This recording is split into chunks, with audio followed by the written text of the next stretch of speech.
কাঁঠাল না খেলেও কাঁঠালের বীজ কিন্তু খেতে আমি বেশ পছন্দ করি। তাই আজকে আমাদের বাড়িতে বানানো হয়েছিল কাঁঠাল বীজ দিয়ে কাটোয়া ডাঁটার মাছের মাথা দিয়ে চচ্চড়ি। কী যে ভালো লাগে খেতে এই চচ্চড়িটা, কি বলবো তোমাদের।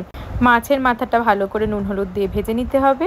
আর এখানে কাটোয়া ডাঁটা, তার সাথে কাঁঠাল বীজগুলোকে ছোট ছোট করে কেটে নিয়েছে, ঝিঙে, কুমড়ো, আলু, বেগুন আর চিচিঙ্গে, আর তোমরা যা সবজি থাকে বাড়িতে দিতে পারো। এরপরে গোটা জিরে, 5 ফোড়ন, শুকনো লঙ্কা, তেজপাতা ফোড়ন দিয়ে সবজিগুলো দিয়ে দিতে হবে। তার সাথে দেবো নুন আর হলুদ।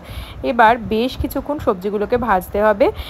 যখন হাফ সেদ্ধ হয়ে আসবে সবজিগুলো, তখন দিয়ে দেব মাছের মাথাটা। এখানে দেখবে মাছের মাথাটা খুব বেশি যাতে ভাজা না হয়, তাহলে কিন্তু মাছের মাথার সফটনেসটা একদমই চলে যাবে, ভীষণ হার্ড হয়ে যায়।